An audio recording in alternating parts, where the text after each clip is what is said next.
Are you paying for tone or are you just paying for a logo? For decades, if you wanted a professional grade acoustic guitar, you essentially had two choices, Martin or Taylor. But what if I told you that today you can get the exact same woods, the exact same scale length, and visually the exact same guitar for about half the price? Today we're putting the big two head to head with three challenger brands, Eastman, Yamaha, and Blueridge, to show you why you might be spending thousands of dollars on a headstock decal. Welcome back to the channel. If you're a guitar player, you know the feeling. You walk into a high-end guitar shop, the smell of fresh wood hits you, and you look up at the wall. You see that legendary Martin D28 or a glittering Taylor 814 CE, and you gently flip over the price tag. $3,000, $4,000, even $5,000. For decades, the guitar industry has conditioned us to believe a very specific, very expensive lie. If you want professional tone, if you want solid rosewood, intricate inlays, and perfect playability, you have to pay the American Heritage premium brand price. Well, I'm here to tell you that the golden age of acoustic guitars isn't just happening in Nazareth, Pennsylvania, or El Cajon, California. It's happening globally. What a lot of players don't realize is that this recipe for these iconic guitars is public knowledge. The exact dimensions, the bracing patterns, and the tone woods are no longer closely guarded secrets. Let's look at the data, starting with the king of the Dreadnoughts. The Martin D28 is the industry standard. It is the gold standard for country, bluegrass, and folk music. A brand new Martin Standard Series D28 will set you back about $3,499. What do you get for that massive chunk of cash? You get a solid Sitka spruce top, solid East Indian rosewood back and sides, standard non-scalloped X bracing, and a 25.4-inch scale length. It's a masterpiece. But what if I told you that you could get those exact specs for around $1,000? Enter the Blueridge BR160. Solid Sitka top? Yes. Solid East Indian rosewood back and sides? Yes. It even goes a step further and uses forward-shifted scalloped bracing, a highly desirable feature Martin usually reserves for their more expensive HD28. The Blueridge has the same intricate herringbone purfling, white binding, and a vintage Dalmatian tortoise pickguard. From the front row of a gig, absolutely no one in the audience can tell the difference. If you have a slightly higher budget, you need to look at the Eastman E20D. For around $2,100, Eastman doesn't just match the D28, they beat it. E20D gives you a thermo-cured Adirondack spruce top. Adirondack is the holy grail of top woods. It's what Martin used in their legendary 1930s acoustic guitars. To get a torrefied Adirondack top from Martin today, you have to buy from their authentic or custom shop lines, which cost over $6,000. Eastman gives it to you for $2,000. The same logic applies to the Mahogany Workhorse, the Martin D18.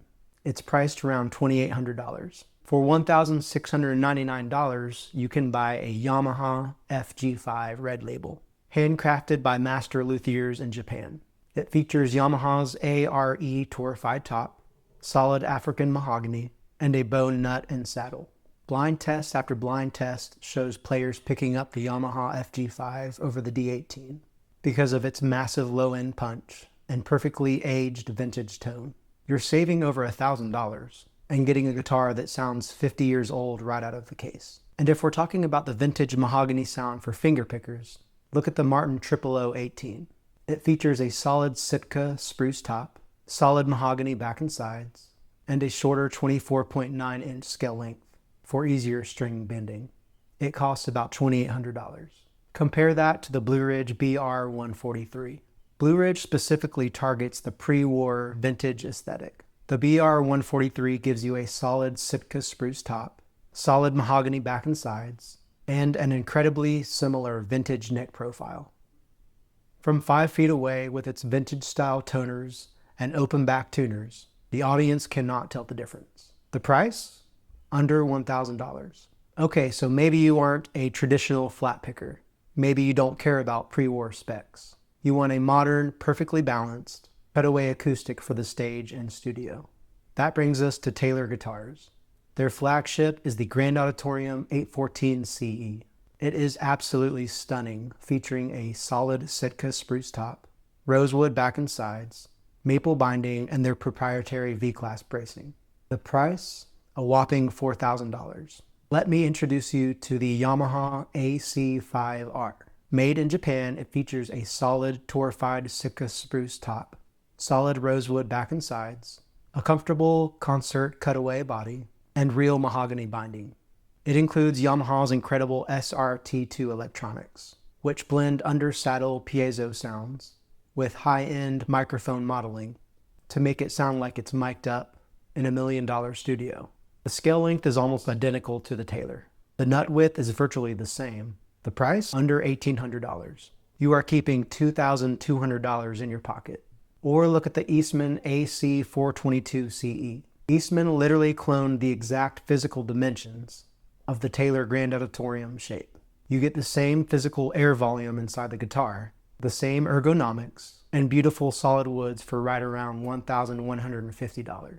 Many players actually prefer the Eastman because it uses traditional scalloped bracing, giving it a warmer, fuller bass response compared to the super bright modern Taylor tone. Here's the real kicker with Taylor. Let's say you only have $1,000 to spend. Taylor will gladly sell you a 214 CE, but for that $1,000, Taylor gives you layered woods. That's a fancy corporate marketing term for laminate, or essentially plywood back and sides. For that exact same $1,000, Yamaha will give you the LL16. The LL16 is a massive sounding guitar with an ARE treated solid spruce top, solid rosewood back and sides, and a beautiful ebony fretboard. Why pay $1,000 for plywood just to have the name Taylor on the headstock, when Yamaha and Eastman are giving you master grade, all solid woods for the exact same money? It makes no sense. Now I know the traditionalists are already furiously typing. They're saying, but what about the resale value? A Martin is an investment, and Eastman will lose its value. Let's actually do the math on that. Yes, a Martin retains a higher percentage of its original price, but it requires you to lock up $3,500 in capital. If it depreciates by a totally normal 25%, you just lost $875. If you buy a $1,100 Blueridge and it depreciates by a massive 50%, you only lost $550. You still lose less absolute money on the import. And if you're smart, you buy these import guitars used. You can pick up a used Yamaha FG5 or an Eastman E20D for about $1,000. At that point, the depreciation curve is completely flat. You can play it for 10 years and then sell it for exactly what you paid for it. Total cost of ownership, $0. Finally, let's talk about looks. The reason premium guitars look premium is because of mother of pearl, inlays, multiply binding, and perfect high gloss finishes. 20 years ago, executing that took hundreds of hours of highly skilled American labor. Today, with CNC machines and advanced global manufacturing, brands like Blueridge and Eastman are executing flawless abalone snowflakes, herringbone purfling, and thin nitrocellulose finishes. The visual opulence is exactly the same. Your audience won't know the difference, and frankly, neither will your eyes. Look, I love Martin and Taylor. They invented the instruments we play today.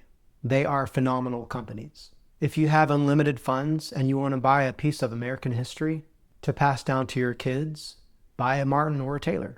But if we are talking strictly about the tool itself, the sound waves hitting the microphone, the feel of the neck in your hand, and the visual aesthetic on stage, the law of diminishing returns is very real. The jump from a $200 guitar to a $1,000 guitar is massive. The jump from a $1,500 Eastman or Yamaha to a $4,000 Martin or Taylor is incredibly small. If you are a working musician, a gigging artist, or just a player who wants the absolute best, most resonant tone for their hard-earned money, you do not need to spend $4,000. The tone is in the solid woods, the scale length, the bracing, and your fingers. Stop paying for the decal on the headstock. Buy the tone. What do you guys think? Have you played an Eastman, Yamaha, or Blueridge that blew a high-end guitar out of the water? Let me know in the comments below. Don't forget to like and subscribe, and I'll see you in the next video.